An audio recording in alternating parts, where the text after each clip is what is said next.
बेटी के साथ एक झोपड़ी में रहता था। विजय मजदूरी का काम करता था। उसे गांव में जहां भी मजदूरी का काम मिलता वो कर लेता था। क से कबूतर, ख से खरगोश, ग से गमला, घ से घड़ी। अरे मेरी बिटिया रानी पढ़ाई कर रही है। मेरी सोनी पढ़ लिख कर एक दिन अफसर बनेगी, देखना। पापा मुझे जल्दी जल्दी पढ़ाई करने दीजिए, रात हो जाएगी तो मैं अंधेरे में पढ़ाई कैसे करूंगी? वैसे भी हमारे घर में बिजली नहीं है। सोनी की इस बात पर विजय चुप हो जाता है, क्योंकि सच में उसकी झोपड़ी में बिजली नहीं थी। उसके पास इतने पैसे भी नहीं थे कि वो अपने घर में मीटर लगवा सके। वो अपनी बेटी और पत्नी से नजरें चुराकर वहां से चला जाता है। धीरे धीरे गांव में बसंत ऋतु खत्म हो जाती है और गर्मियों का मौसम आ जाता है। अप्रैल मई के महीने में ही गर्मी अपनी चरम सीमा पकड़ लेती है।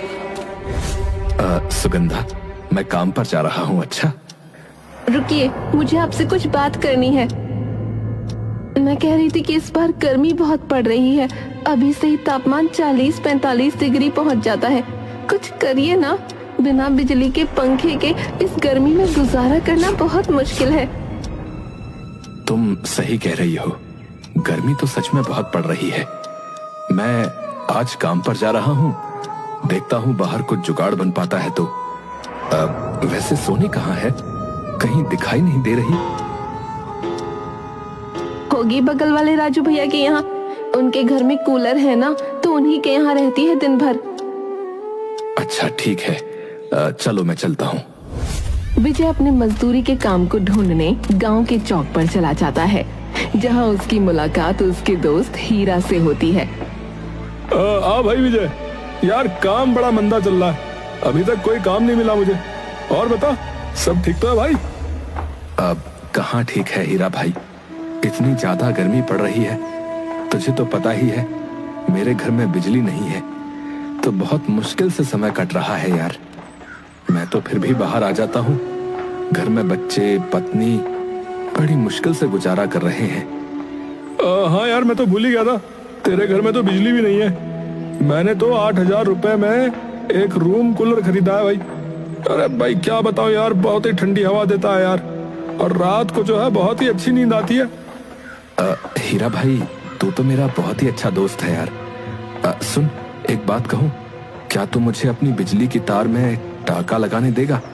बदले में मैं तुझे महीने में 100-200 दे दिया करूंगा यार। नहीं भाई, नहीं, ये सब गलत काम मैं नहीं करता यार। देख, बुरा मत मानना, दोस्ती अपनी जगह है। और वैसे भी टाका लगाने से बिजली में कम वोल्टेज आता है यार, समझा कर। तो तू साफ साफ क्यों नहीं कह देता कि तू अपनी बिजली मुझे नहीं देगा? अरे यार, तू तो अब बुरा मान रहा है। देख, मैंने कहा ना कि दोस्ती अपनी जगह है, लेकिन भाई देख, मैं ईमानदार आदमी हूँ और ईमानदारी से ही काम करता हूँ, समझा? विजय समझ जाता है कि हीरा सिर्फ बड़ी बड़ी हाँक रहा है। असल में वो नहीं चाहता कि विजय उसकी बिजली में टांका लगाए। तभी उन दोनों को मजदूरी का काम मिल जाता है। काम करके विजय जब शाम को घर लौट रहा था तो उसे अपनी बीवी की बात याद आती है। वैसे सोनी कहाँ है? कहीं दिखाई नहीं दे रही है। होगी बगल वाले राजू भैया के यहाँ। उनके घर में कूलर है ना, तो उन्हीं के यहाँ रहती है दिन भर। घर तो जा ही रहा हूँ, चलो सोनी को भी लेता चलता हूँ। सुगंधा कह रही थी कि वो दिन भर राजू भाई के यहाँ ही रहती है। ऐसा सोचते हुए विजय अपने पड़ोसी राजू के घर की ओर जाता है। वहाँ पर वो जो देखता है उसकी आंखें दंग रह जाती हैं। उसकी बेटी वहाँ जमीन पर बैठी थी और राजू का परिवार सोफे पर बैठकर फल खा रहा था। तभी राजू की बीवी ने कहा, ए लड़की, जरा ये कचरा उठाकर कूड़ेदान में डाला, और हाँ, ये जरा प्लेट खंगाल के रख देना। ठीक है आंटी। सोनी कचरा उठाकर फेंक देती है और साथ में प्लेट भी धो देती है। सोनी, मेरे लिए एक गिलास पानी लेके आ। सोनी गिलास में पानी ले आती है, लेकिन वो थोड़ा लड़खड़ा जाती है, जिस वजह से पानी सोफे के ऊपर गिर जाता है। लड़की, ये तूने क्या किया? मेरा इतना महंगा सोफा गीला कर दिया और मेरे कांच का गिलास भी तोड़ दिया।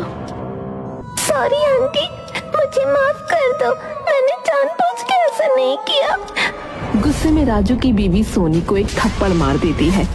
विजय इसे आगे नहीं देख पाता। बहन जी, आपकी हिम्मत कैसे हुई मेरी बेटी पर हाथ उठाने की? हैं? अरे इतनी छोटी सी बच्ची से आप काम करवा रही हैं? जाहिर सी बात है गलती तो इससे होगी ही। अरे ये सिर्फ 5 साल की है। वाह वाह वाह वाह, एक तो हम पूरे दिन तुम्हारी बेटी को कूलर के सामने बिठा के रखें और ऊपर से तुम हमसे इस तरह बात कर रहे हो। तुम्हें तो हमारा एहसान मानना चाहिए। अरे गलती पर एक चांटा ही तो मार दिया, क्या हो गया फिर? देखो, मेरी बेटी पर आज के बाद हाथ उठाने की कोशिश भी मत करना, बता रहा हूँ। मैं गरीब जरूर हूँ, लेकिन कोई मेरी बेटी पर अपना हाथ उठाए ये मैं बर्दाश्त नहीं कर पाऊंगा, बता रहा हूँ। अरे जाओ जाओ, बहुत देखे तुम्हारे जैसे एहसान फरामोश कहीं के। आज के बाद तुम्हारी बेटी मेरे घर ना आए, इस बात का ध्यान रखना। सोनी जोर जोर से रो रही थी। उसको रोता देख सुगंधा विजय से पूछती है, क्या हुआ जी, ये इतना क्यों रो रही है? आंटी ने मुझे मारा, बहुत जोर से मारा, देखो उंगलियां छप गई है। फिर विजय अपनी पत्नी को वहां घटित घटना के बारे में सब कुछ बताता है कि किस तरह से राजू की पत्नी सोनी से अपना काम करवा रही थी और किस तरह गलती होने पर उसने सोनी पर हाथ भी उठाया। उस औरत की इतनी मजाल, उसने मेरी नन्ही सी बेटी पर हाथ उठाया, उसे तो मैं छोड़ूंगी नहीं। नहीं सुगंधा, रहने दो, मत जाओ वहां। मुझे उन्हें जो बोलना चाहिए था मैं बोल चुका हूँ। मम्मी, आंटी बहुत गंदी है, मैं अब उनके घर में कभी नहीं जाऊंगी, चाहे मुझे गर्मी में ही क्यों ना रहना पड़े। अपनी नन्ही सी बेटी के मुंह से ऐसी बातें सुनकर विजय की आंखों में आंसू आ जाते हैं। वो इस समय अपने आप को एक अभागा बाप महसूस कर रहा था। उसी दिन रात को क्या हुआ, आप अभी तक सोए नहीं? आपको नींद नहीं आ रही है क्या? नहीं सुगंधा, मुझे अपने ऊपर शर्म आने लगी है। मैं एक अच्छा बाप नहीं बन पाया और न ही एक अच्छा पति बन पाया हूँ। मैं अपने परिवार के लिए बहुत कुछ करना चाहता हूँ, लेकिन कर नहीं पाता। ये बात मुझे अंदर ही अंदर खाई जा रही है। ऐसा नहीं है, आप दिन रात कड़ी मेहनत करते हैं, आपकी तरफ से कोई कमी नहीं है। शायद हमारा ही नसीब ऐसा है। चलिए, बहुत रात हो गई, आप सो जाइए। ऐसा कहकर सुगंधा तो सो जाती है, लेकिन विजय को सारी रात नींद नहीं आती। अगली सुबह जब वो काम पर जा रहा था तो उसे कबाड़ी की दुकान पर एक टेबल पंखा दिखता है। भैया, ये टेबल पंखा बिकाऊ है क्या? हाँ भैया, आपको चाहिए? हाँ हाँ, कितने का बेच रहे हो? भैया 800 रुपया में ले जाइए। क्या कहा? 800 रुपए? 800 रुपए तो बहुत ज्यादा है। वैसे भी ये पंखा देखो ना, बहुत पुराना दिख रहा है, पता नहीं चलेगा भी कि नहीं। एक काम करता हूँ, मैं तुम्हें इसके 500 रुपए दे सकता हूँ, लेकिन वो भी एक साथ नहीं भैया, थोड़े थोड़े करके दे दूंगा, चलेगा? देखिए, आप हमारे ही गांव के हैं, हाँ, तो मैं जो है आप पर भरोसा कर सकता हूँ, लेकिन भैया मैं कीमत कम नहीं करूंगा। एक तो आप मुझे थोड़े थोड़े पैसे देंगे, ऊपर से कीमत भी कम कर दूं, ऐसा नहीं होता भैया। सुगंधा, ये पंखा रखो, मैं शाम को आकर इसे चलाने की कोशिश करूंगा। मैं ये कबाड़ी वाले की दुकान से खरीद कर लाया हूँ। विजय शाम को जब घर आता है तो सोच में पड़ जाता है कि वो अब क्या करेगा। तभी उसे एक आइडिया आता है। क्यों ना मैं रात को खंबे में ही टांका लगा लूं, किसी को पता भी नहीं चलेगा, और जब बिजली विभाग वालों के आने का टाइम आएगा तो मैं इसे हटा लूंगा। गरीबी का मारा विजय अब अपने परिवार के लिए बिजली की चोरी भी कर सकता था। रात को सबके सो जाने के बाद वो खंभे में अपनी तार फंसाता है और तार को अपने घर तक ले आता है। हाँ, ऐसा ही करता हूँ। सुगंधा, मैंने खंबे में टांका फंसा लिया है। अब ये पंखा चल पाएगा। सुनो, तुम ये बात किसी को लेकिन बताना मत, ठीक है? विजय पंखे से जैसे ही तार जोड़ता है, पंखा चलने लगता है। पंखे की हवा खाकर वो तीनों बहुत खुश होते हैं। कितना अच्छा लग रहा है, ऐसा लग रहा है कितने सालों बाद पंखे की हवा खाई है। हाँ मम्मी, आज तो रात को बहुत अच्छी नींद आएगी। वो पूरा परिवार खुशी खुशी रात का खाना खाता है। रात भर वो तीनों बहुत गहरी नींद में सोते हैं, लेकिन जैसे जैसे सुबह होने लगती है, पंखा गर्म हवा देने लगता है। अरे, ये पंखा दिन में इतनी गर्म हवा क्यों दे रहा है? हमारी ये घास फूस की झोपड़ी धूप में बिल्कुल गर्म हो जाती है, ऐसे में पंखा गर्म हवा तो देगा ही। विजय काम पर चला जाता है। उसके पीछे से उसकी बेटी पंखे की गर्म हवा के कारण बेहोश हो जाती है। क्या हुआ सोनी? उठ मेरी बच्ची। हे भगवान, ये तो बेहोश हो गई। अब मैं क्या करूं? सुगंधा ठंडे पानी की बूंदें अपनी बेटी के चेहरे पर डालती है, जिससे उसकी बेटी को होश आ जाता है। माँ, ये पंखा बंद कर दो, इसकी गर्म हवा से मुझे घुटन हो रही है। सुगंधा पंखा बंद कर देती है। उन दोनों को फिर से पूरी दोपहर गर्मी में ही काटनी पड़ती है। शाम को जब विजय घर आता है तो वो काफी थका हुआ था। पंखे की गर्म हवा भी उसे अच्छी नहीं लगती, इसलिए वो अपने आंगन में पेड़ के नीचे जमीन पर ही लेट जाता है और अपने घर को बड़े ध्यान से देखने लगता है। इस पंखे से तो इतनी गर्मी में गुजारा नहीं होगा। मुझे कुछ और सोचना होगा। क्या हुआ जी? आप इस तरह यहाँ क्यों लेटे हुए हैं? गर्मी बहुत लग रही थी सुगंधा। यहाँ पेड़ के नीचे मिट्टी पर बहुत ठंडक महसूस हो रही है। गर्मी तो सच में बहुत है। आप जानते हैं, आज हमारी बिटिया बेहोश हो गई थी। पंखे की हवा से पूरे घर में उमस हो गई थी। मुझे तो लगता है आपका ये पंखा लाना और खंभे से बिजली चोरी करना सब बेकार है। हाँ, तुम सही कह रही हो। हमें कुछ और ही सोचना होगा। विजय अगले दिन सुबह सुबह बहुत सारी मिट्टी लेकर आता है और बहुत सारा गोबर भी लेकर आता है। आखिर आपके दिमाग में चल क्या रहा है? आप इतनी सारी मिट्टी और गोबर क्यों लेकर आए हैं? अरे सुगंधा, ये सिर्फ मिट्टी और गोबर नहीं है। तुम मुझे थोड़ा समय दो, फिर देखना तुम्हें इन चीजों का मैं जादू दिखाऊंगा। जादू, हाँ। बस तुम मेरी मदद करो ये गोबर और मिट्टी मिलाने में, ठीक है? विजय और सुगंधा गोबर और मिट्टी को मिलाने लगते हैं और उससे अपनी झोपड़ी की लिपाई करने लगते हैं। नन्ही सी सोनी भी अपने माता पिता की पूरी मदद कर रही थी। तभी वहाँ पर राजू और उसकी पत्नी आ जाते हैं। देख रहे हो जी, इसको लग रहा है अपनी झोपड़ी को गोबर और मिट्टी से लेप लेगा तो उसकी झोपड़ी कूलर बन जाएगी। मूर्खता की भी हद होती है। भाग्यवान, जब जेब में पैसे नहीं होते ना, तो दिमाग यूं ही बंदरों की तरह उछलता है। उन दोनों की बात सुनकर सुगंधा से कंट्रोल नहीं होता। मैं आप दोनों को कब से अनदेखा किए जा रही हूँ। इसका मतलब ये नहीं कि आप दोनों कुछ भी बोलेंगे। और किसने कहा आप दोनों को यहाँ आने के लिए? जाइए अपने कूलर की हवा खाइए। जाने तो सुगंधा, जब वक्त ही हम पर हंस रहा है तो ये तो फिर भी इंसान है। विजय और सुगंधा राजू और उसकी पत्नी को अनदेखा करके वापस अपने काम में लग जाते हैं।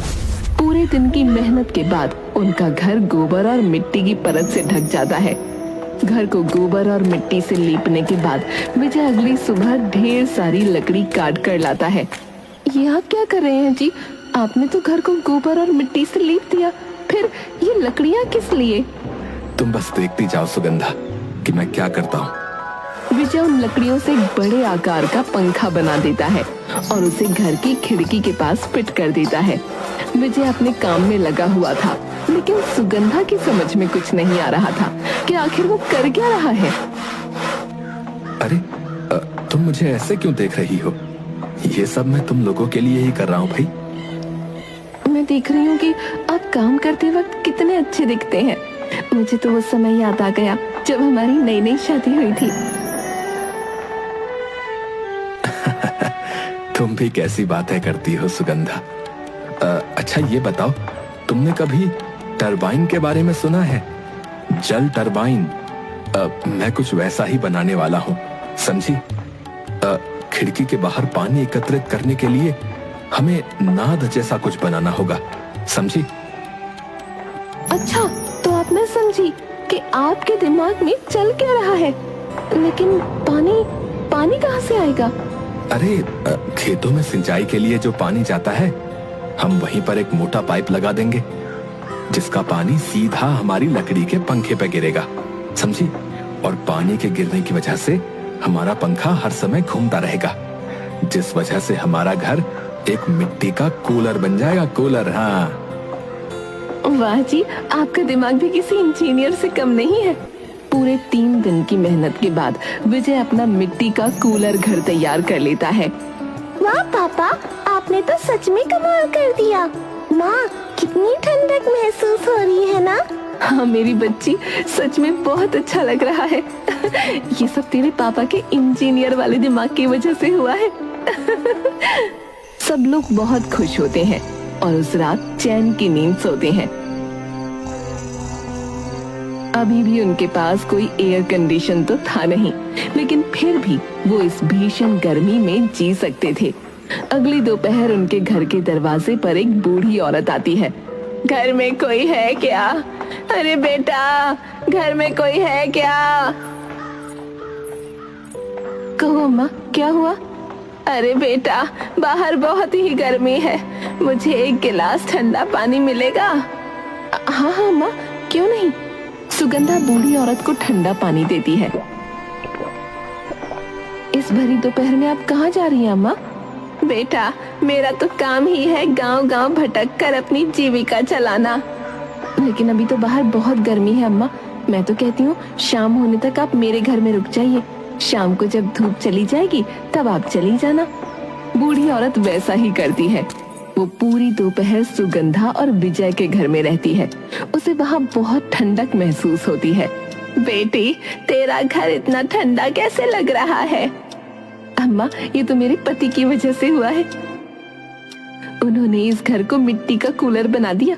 हाँ, यहाँ पर एयर कंडीशन जैसी ठंडक तो नहीं है, लेकिन किसी पंखे या कूलर से ज्यादा ठंडक है यहाँ। लेकिन अब ये तेरा छोटा सा आशियाना सच में मिट्टी का कूलर घर बन जाएगा। यहाँ एयर कंडीशनर से भी ज्यादा ठंडक होगी। अम्मा की बात सुगंधा को समझ में नहीं आई। शाम होने पर जब वो अम्मा घर चली गई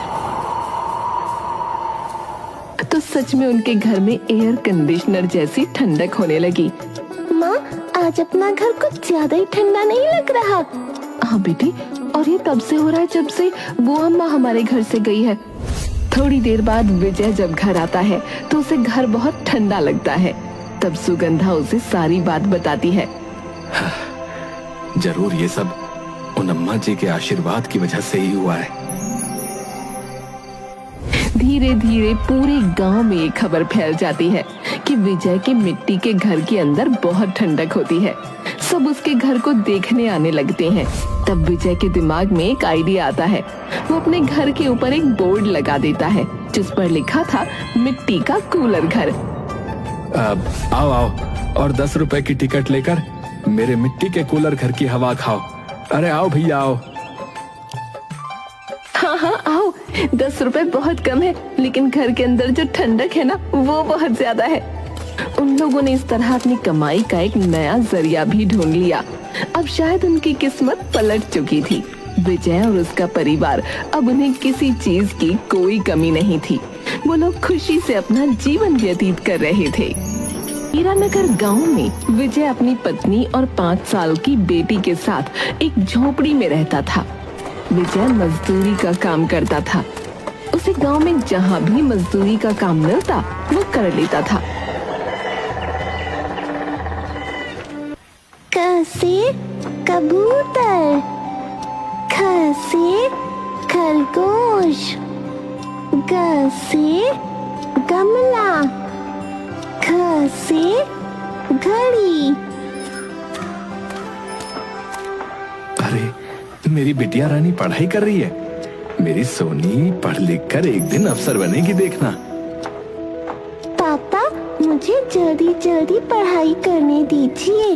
रात हो जाएगी तो मैं अंधेरे में पढ़ाई कैसे करूंगी? वैसे भी हमारे घर में बिजली नहीं है। सोनी की इस बात पर विजय चुप हो जाता है, क्योंकि सच में उसकी झोपड़ी में बिजली नहीं थी। उसके पास इतने पैसे भी नहीं थे कि वो अपने घर में मीटर लगवा सके। वो अपनी बेटी और पत्नी से नजरें चुराकर वहां से चला जाता है। धीरे धीरे गांव में बसंत ऋतु खत्म हो जाती है और गर्मियों का मौसम आ जाता है। अप्रैल मई के महीने में ही गर्मी अपनी चरम सीमा पकड़ लेती है। सुगंधा, मैं काम पर जा रहा हूँ। अच्छा, रुकिए, मुझे आपसे कुछ बात करनी है। मैं कह रही थी कि इस बार गर्मी बहुत पड़ रही है। अभी से ही